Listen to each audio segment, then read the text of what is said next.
Air pollution menace grips the capital year after year.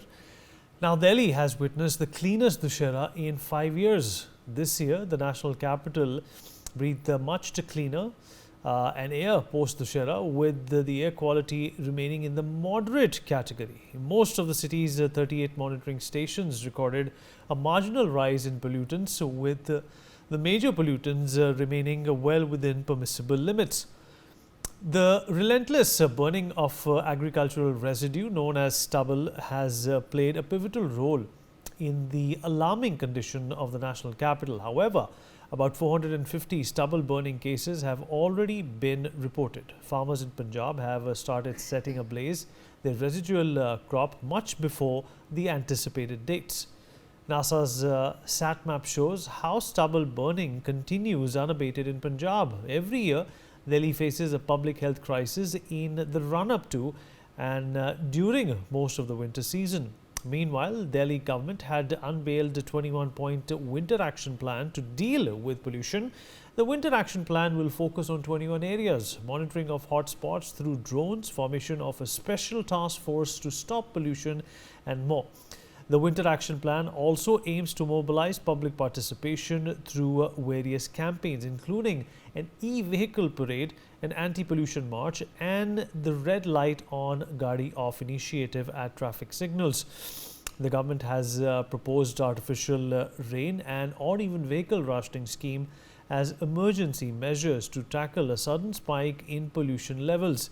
It also aims to address various pollution sources, including open waste burning, industrial emissions, and vehicular pollution. The big question that arises is, will Delhi be choked again this year? We're going to talk about that for the next half an hour with our guest. Joining us on the show is Dr. Vibhu Quatra. He's a pediatric pulmonologist. Mr. Sudhir Krishna, former Urban Secretary, Government of India, also joins us on the show. Mr. Sandeep Chachra, Executive Director of ActionAid Association India, also joins us on the program. And before, in fact, I start the show, I'm going to go over to the big screen and try and show you what exactly we are dealing with here and what is the difference in the pollution levels as compared to what we saw this year and as compared to what was witnessed last year. As you can see on October 12th, which was yesterday, this is what the pollution levels or the red spots that you can see in the Delhi NCR region look like. And of course, the day preceding to that, on October 11th as well, there was of course Parali burning, which was taking place in and around Delhi.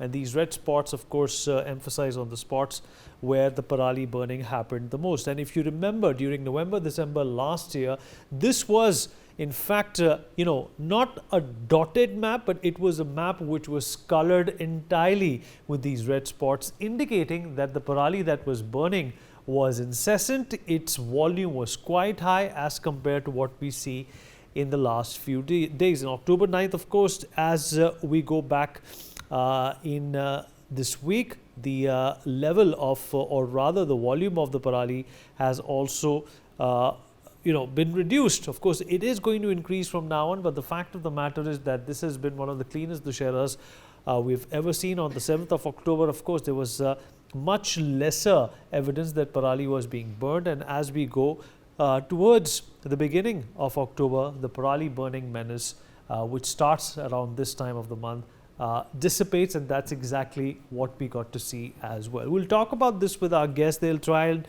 tell us how is this actually leading up to a better planning, a better roadmap for what kind of pollution is acceptable and what kind of pollution is not.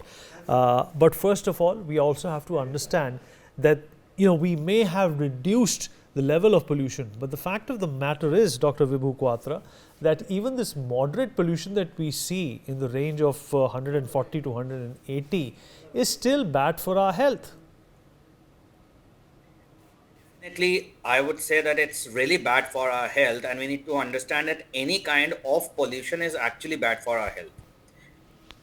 I can't hear you. Can you hear me? I can hear you loud and clear, sir. Go on. Sorry. So any kind of pollution is actually bad for our health. Let's be very clear on that.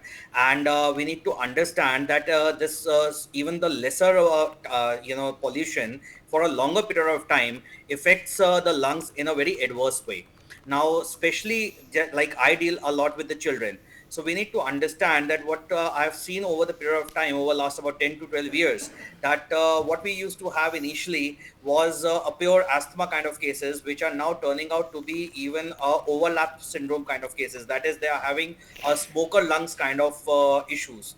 And this kind of a thing over last 10 years is definitely alarming, because what we'll find is that over next 10 to 15 years we'll have more respiratory cases, much more respiratory cases than we have right now. I've been hearing for last about 10 to 12 years that we will act, we will act, we will act, but probably we have not learned our lessons over the years. And this Parali burning is definitely something which is a problem, because it's a continuous kind of a thing which goes on for next 3 to 4 months, despite government regulations and all. But whatever it is, people are still going ahead, and probably we need stricter actions and stop this Parali burning. Fair enough. Mr. Chacha, well, how do you look at this situation? Obviously, it's a good sign that, the Parali is at this point in time not being burnt with the intensity that is going to, wreak havoc on the lungs and the health of the people living in North India. But the fact of the matter is that this is an improvement, but we should not be resting on these laurels. No, thank you for having me here. And let me begin to explain the improvement a little bit, yeah, and then come to the issues. So first of all, we must note that in 2023 and marginally worse in 2024, actually these years have been better than if you look at the previous years, 7, 8 previous years.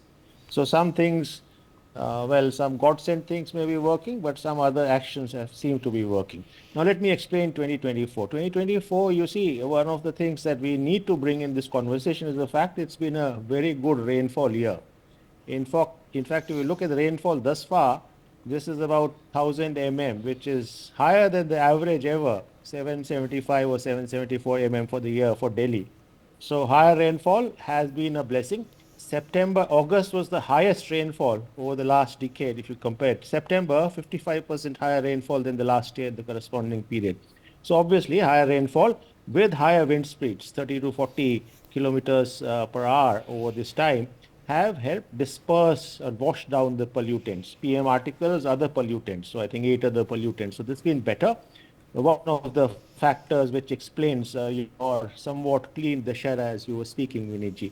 The second of those factors is some of these action plans seem to be working. I mean, the public consciousness or the social consciousness around climate change certainly has grown. You can see by the level of support Sonam Wangchuk's march is receiving, or the level of news it's receiving. I mean, generally, public consciousness has grown. People are far more conscious today than they were. Children are far more conscious.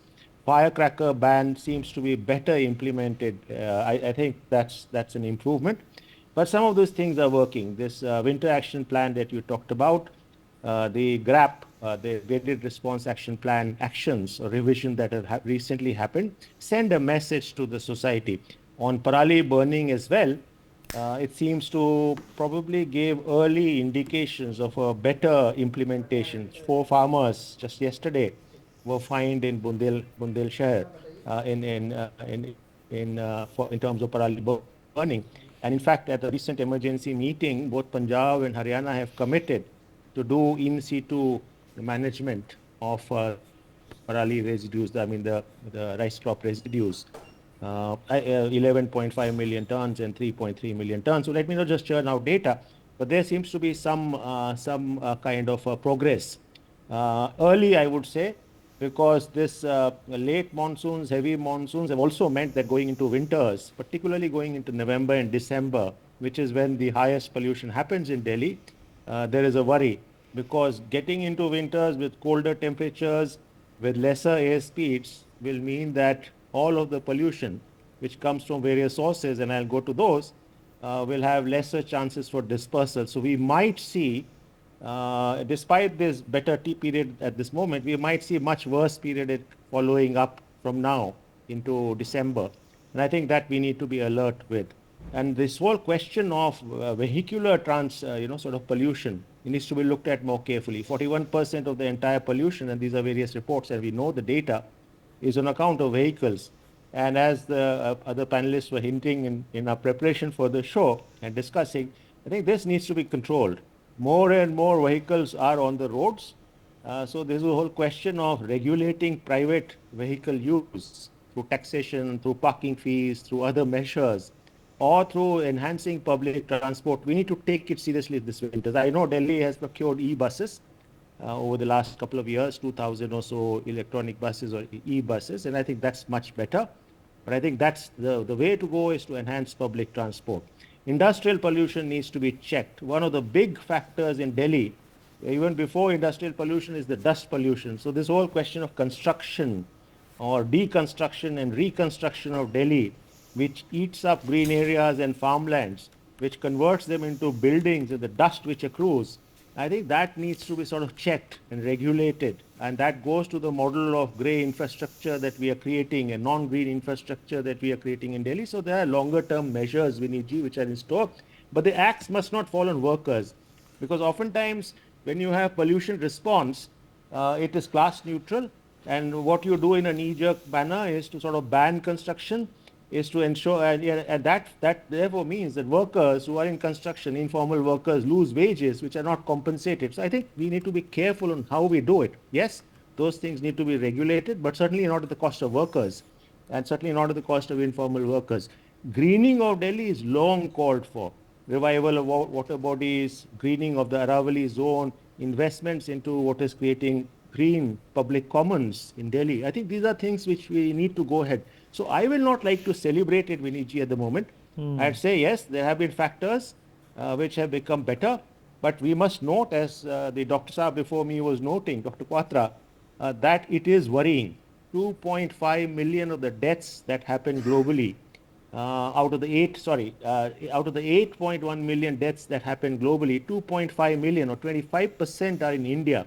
And Delhi is at the leading edge there. 12,000 deaths every year almost. And these are estimates by various resource and scientific organizations. Children, Dr. Quatra was speaking to the health issues. Children suffer a lot. Some estimates tell us that nearly 50% of the children have lungs which are permanently damaged. So it remains at alarming levels. It remains at poor levels. It remains at alarming levels. And we need to do long-term measures. The kind of model of development that we have, you see, both the factors for air pollution and climate change are the same. So I think we need to sort of look at longer term issues here rather than just, and I'm glad that at least year on year, your channels and some other channels do these shows, because they go a long way in raising public consciousness. But I think we need to sort of be pushing longer term, more systematic, more structural measures to improve what we have, the quality of life of our people, the environment and the nature sort of culture link in Delhi. I think those are the paths we need to go on. Thank you, Viniji, in this instance. Those are great points that you've highlighted, Mr. Chacha. Let me also rope in Mr. Sudhir Krishna, former Urban Secretary, Government of India, into this conversation. Mr. Krishna, the government, of course, the government of Delhi has been under a lot of pressure because of what's transpired in the Delhi NCR region for the last few years. More so now, since they are also in charge of Punjab now. What do you think is the root of the problem, and do you think that any changes have been made for this moderate decline in pollution levels in the month of October? Well, partly many of the factors which have been described by Sandeep ji, they are correct. I endorse them. But partly the weather has also been favorable to us. The wind, the wind has been good so far, because when the wind speed comes down, when it becomes standstill, then the pollution levels rise. So, but the thing is, these are natural phenomena year after year, and therefore we have to prepare ourselves better. For example, the Delhi Metro is now carrying more passengers than ever before. So that is a good sign, because people are, this gives an indication that people are not using personalized vehicle, and they are using mass transportation system, which is very necessary. And now 7 million people are traveling per day. This includes a person who is going and coming back, so that is all right. But even so many commuters is a very big number. 7 million by any standard for the population of Delhi, which is like something like 20 million. It's not a small number. So at the same time, the other side of the story is that Delhi has 1.5 crore of motor vehicles. Majority of these being the two-wheelers, of course, but people are using still large number of two-wheelers. So, and the reason is that those who can manage to catch the metro is all right, but many who have to walk some distance, walkways are not very good. So we have to improve on the walkways to encourage people to go to the metro station, more comfortably and not take their, automobiles to go. That is one reason. And the second thing is that the bus system has to also improve. Everybody cannot take metro to go everywhere. The bus system has to improve. More buses have to be inducted. They are inducting, but the number has to go up further. The number of buses in the Delhi and surrounding areas has to increase. And thirdly, regional planning also with the concept of mixed land use. People are now traveling from Noida to Delhi and Gurgaon to, Delhi to Gurgaon and so on. This long distance movement has to be avoided by creating localized, arrangements where it is not that it is not there. It has to be promoted. That, mixed land use means your entire need is met in the locality only. Your workplace, your residing there, the hospitals, the shopping areas, entertainment places, everything is there. So you don't travel too much. People are traveling a lot. If you go to the Gurgaon, the Delhi expressway in the morning, it is clogged. People are traveling. A lot of people travel from Delhi to Gurgaon and so on. That has to be rationalized. And also, you see the greenery. The Delhi is very green, no doubt. If you see the statistics, 25% of the Delhi is green, but the quality of green has to be seen, because with 1.5 crore vehicle flying every day, and you see the green has to be like what they call Miyawaki plantation, thick plantation. It should not be shrub kind of plantation or scattered. So in theory it will be green, but it is not effective against the kind of requirement we have. So thick plant, and we should have. Earlier we used to have small urban forests. Maybe 1 acre, half acre, 2 acre, 10 acre, whatever available, wherever patch is available, plant thick forest. It is possible. And this time and again, the lands which are green are being converted into residential areas or commercial or construction activity, which is inevitable. But the planning is required. When we are developing these areas, lot of greenery has to be developed, lot of water bodies have to be developed. Because water bodies, do we see many water bodies in Delhi? Was it not like that? Was it like this before? So more water bodies of two kinds. One is the lakes and ponds, and second is the fountains and so on. It will improve the look of the city, quality of life, make people happier. At the same time, it will absorb a lot of pollution. These are all provided in the guidelines, what is called Urban and Regional Development Plan Formulation and Implementation Guideline of the Ministry of Housing and Urban Affairs. There's very nice guidelines are there, and the Town Planning Authority has their Town and Country Planning Organization has also, prepared very nice master plan, model plans are there. Only thing is, it should be seen in the regional perspective, not only for Delhi. Delhi and NCR should be the focus for our planning and working, not just Delhi. So that will only help us. And last point I would say for the while is that waste management is another challenge. You see the green, so much green is when harvested during this rainy season you saw. Now where does it go? See, in theory it has to be recycled, but you require a lot of land, lot of systems to recycle it. So the easiest way which is happening is the burning it. So people burn it here and there. A lot of solid waste of various kind is being burned. That is also causing a lot of pollution. So farmers, blaming farmers for everything, there is an element of truth in that. And even for the farmers, the Punjab and Haryana government are struggling. They are under a lot of struggle. They are introduced schemes of providing, what is called the crop residue management systems are there, for which they are providing huge subsidy. 50% subsidy to individuals and 80% subsidy if this is a combined effort. If the machinery which will be recycling this or plowing the Parali into the soil itself, they are giving. But the farmer's challenge is that after the Kharif crop is over, he has to prepare the land for the next crop, and the time between the two is so short, and the labor availability for in this season is very less, inadequate. So the farmer has no option but to burn the thing, and he has got a feeling that by burning the stubble, the soil becomes more fertile, because many of the bacteria, etc., they are burnt also, and it converts into manure to some extent. No, partly the farmer is right, partly not, because the modern methods which the agriculture department is promoting gives him better manure out of the Parali. but that requires a lot of energy. Energy means time and efforts which farmers do not have.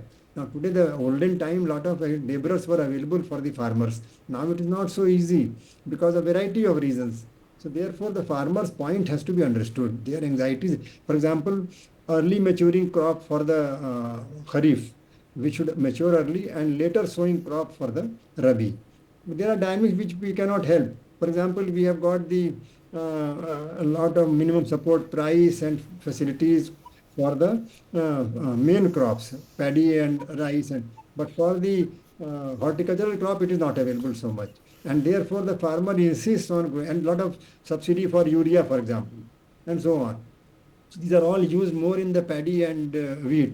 So the farmers are not able to let go of paddy and wheat, and therefore cultivating paddy followed by wheat, that is a cycle.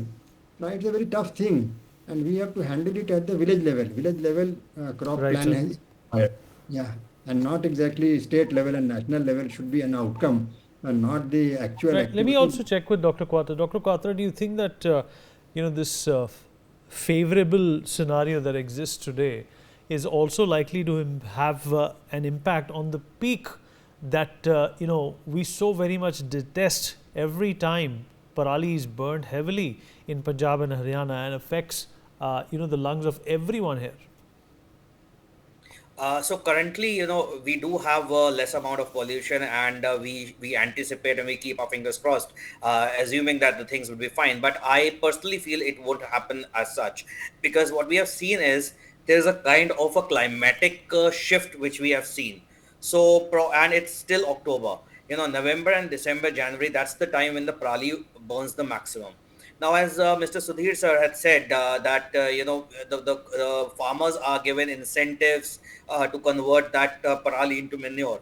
Personally, as a doctor, I would say that why can't the government take that, the entire thing, that parali thing, and get manure out of it?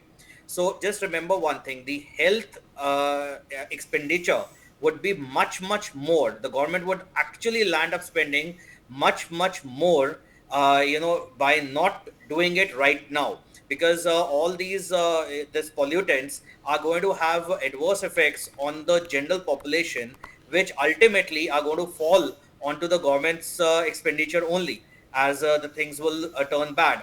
As as I mentioned, that young children are having a lot of lung issues, and nowadays we are also having hypertensions. These are all related to the pollution. So remember, we have to look at a bigger picture. Asking the farmer that, okay, we are going to give you this much subsidy, the guy may not have that much money at that point of time to invest. And as a person, he would prefer that, okay, fine, I can save that much money for myself. Why should I invest it right now? And he is not taking it seriously. So probably that is something which government can take over, and can take the manure for free of cost, and it can take the parali, do whatever it wants to do with it, make manure, and probably sell it back at a much subsidized rate back to the farmer, to make as the sir said, it can make a bit of the land also fertile. So I'm not very good at the crop stuff, but what I could understand is that a small amount of money which we are trying to save, the government is trying to save right now, and putting the onus onto the farmers, that will actually have a major effect on the health All expenditure right, of sir. this So country we've over next almost 10 run out years. of time. Let me quickly get in some closing comments from Mr. Chatra as well. Mr. Chatra, can this be construed as the beginning of something good, of a problem, a chronic problem, long standing? For sure, and I think there's some escalators needed, and let me just point to two in my conclusion, which is brief. First, I want to champion the benefits and historical benefits, and we know currently as well, of people's planning, of participatory planning involving women and men and children in the urban local bodies to develop not just climate action plans, to develop pollution action plans in Delhi. Yes, what we heard are state responses, administrative responses, we all know that, and I think it's a good step. I think that this will be augmented by involving the citizenry, involving people in their local respective communities to plan on the question of pollution-free Delhi, on the question of green Delhi, on the question of sustainable Delhi. So that's one point I'd like to make. I think some of the models which are in existence could perhaps benefit Delhi. I want to talk in particular on the question of waste management, which remains a big problem, and waste segregation, which remains a big problem. So Kerala, for instance, today has a Harita Karmika Sena of more than 20,000 women who are responsible for waste collection, are responsible for segregation, and then dumping them onwards and then taking them onwards for further processing. I think similar models, and these are economic models because women get money out of it. So similar such models, which both create employment, which both create a social onus, a social consciousness, I think are much more needed on all aspects. I'm speaking on waste management for the moment. So I think these things would be steps forward to achieve what Delhi wants to achieve. Thank you, Vinny. For more such videos, subscribe to the NewsX YouTube channel, hit the bell icon.